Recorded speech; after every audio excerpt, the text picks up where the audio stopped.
Bonjour à toi et bienvenue sur ma chaîne YouTube. Sur cette chaîne, on parle de mindset et de développement personnel. Si ces deux choses te plaisent, je t'invite à faire deux choses. À t'abonner et à activer la cloche de notification pour ne manquer aucune de nos prochaines vidéos. Dans la vidéo du jour, on aborde un sujet très important en ce qui concerne le développement personnel, c'est la confiance en soi. Pour la petite histoire, pendant de nombreuses années, j'ai moi-même été confronté à des soucis de confiance de soi. Je me suis longtemps posé des questions comme est-ce que je suis à la hauteur? Est-ce que je suis assez compétent?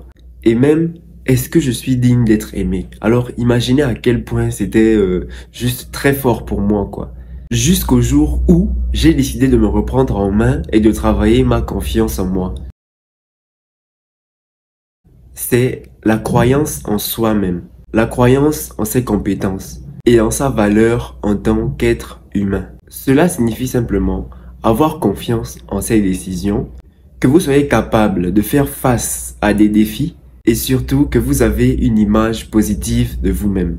Alors, comment développer cette confiance en soi? Cela peut être un processus extrêmement long et parfois difficile, mais j'ai quelques astuces qui pourraient t'aider. Je t'invite à rester jusqu'à la fin de la vidéo car la dernière astuce que je vais partager avec toi va littéralement changer ta vie. La première étape consiste à identifier les raisons pour lesquelles tu manques de confiance en toi. Est-ce que ce manque de confiance vient de votre enfance? Est-ce que c'est lié à des échecs passés ou même des remarques négatives que vous recevez de la part des autres au quotidien?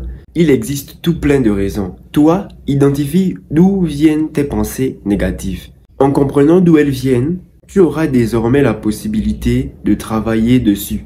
La deuxième étape consiste à changer les pensées négatives en pensées positives. Donc, après l'identification que tu as eu à faire pour la première étape, désormais, tu passes au changement de pensée. Au lieu de te dire que tu es nul, que tu ne sers à rien, que tu es un bon à rien, essaye le plus que possible de te concentrer sur tes points forts. Et force-toi de toujours penser positivement. Au lieu de te dire par exemple que c'est trop dur, que tu vas pas y arriver, pense plutôt à te dire que non, voilà, cette fois-ci, je vais gagner. Cette fois-ci, je vais y arriver. La troisième étape consiste à sortir de sa zone de confort. Donc, après avoir identifié, après avoir changé de pensée, il est temps de te bouger. Essaye de faire quelque chose, essaye de te bouger, essaye de faire quelque chose que tu n'as jamais eu à faire auparavant. Attention, je ne t'envoie pas commettre un délit ou quoi que ce soit, non. Essaye de faire des choses qui vont te permettre d'avoir un impact positif sur toi. Des choses qui vont avoir un apport bénéfique sur ta personne. Tu peux commencer en faisant des petits pas, par exemple prendre la parole devant un public ou alors pour les plus courageux, se lancer dans un voyage par exemple, tout seul. Donc tu découvres un pays et voilà, tu décides de voyager, de prendre un billet et d'aller tout seul dans un pays que tu ne connais pas afin de le découvrir. En sortant de ta zone de confort, tu vas commencer à découvrir en toi des capacités ou alors des talents dont tu n'avais aucune idée en fait. Tu ne savais même pas que tu avais ça. Et crois-moi, ce qui en découlera de ça, c'est simplement une confiance accrue en toi-même. La quatrième étape consiste à s'entourer de personnes positives.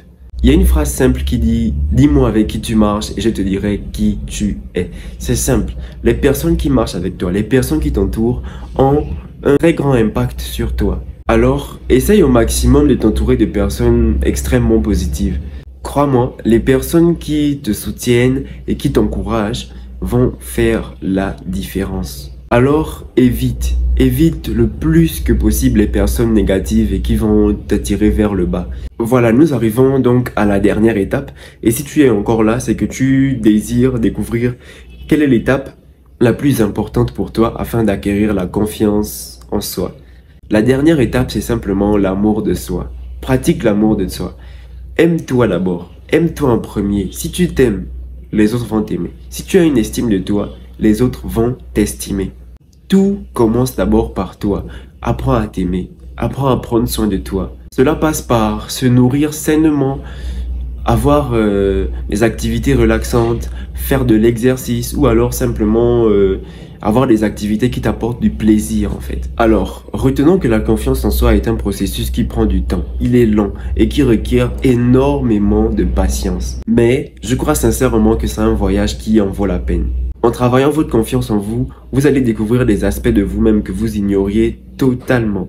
Et vous allez vous épanouir dans votre vie, que ça soit sur le plan professionnel ou même sur le plan personnel. Merci d'avoir regardé la vidéo. Si vous avez d'autres astuces sur comment acquérir la confiance en soi, laissez-les dans les commentaires. Et si vous avez aimé la vidéo, n'hésitez pas à lâcher un pouce bleu et à vous abonner à la chaîne YouTube. Surtout, n'oubliez pas d'activer la cloche de notification afin de ne rater aucune de nos prochaines vidéos. Ciao!